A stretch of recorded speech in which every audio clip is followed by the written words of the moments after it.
මේ කියන්න යන්නේ දැනට මාස කිහිපයකට කලින් ඉන්දියාවේ පිරිසක් සිදු කළ පුදුම සහගත දෙයක් ගැන.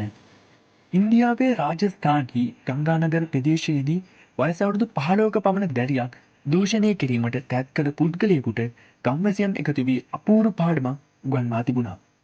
වාර්තා වන පරිදි මෙම සිද්ධියට මුහුණ දී ඇත්තේ වයස අවුරුදු 40ක පමණ පුද්ගලයෙක්. ඔහු විසින් වයස අවුරුදු 15ක පමණ දැරියක් දූෂණය කිරීමට තැත් කර ඇති අතර ඒ සැලවීමත් සමග ක්‍රියාත්මක වූ ගම්වාසීන් ඔහු අල්ලාගෙන ගොස් මහමග දමාගෙන පහර දී ඇත.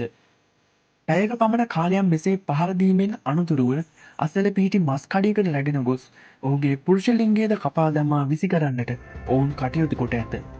විලාප දෙමින් මහමග දුවන්නට වූ මොහුට උදව් කිරීමටවත් කවුරුන් හෝ ඉදිරිපත් වී නැති අතර ඉන් අනතුරුව ඔහු සීමූර්ජා වී ඇත. සුරේෂ් කුමාර් නම් වන මොහු මීට පෙරද තරුණයන්ට විවිධාකාරයේ අපයෝජන සිදු කිරීමට තැත් කර ඇති බවට නිම්නොරත් ආරංචි මාර්ග සඳහන් කර ඇති බව සඳහන් කර තිබුණා.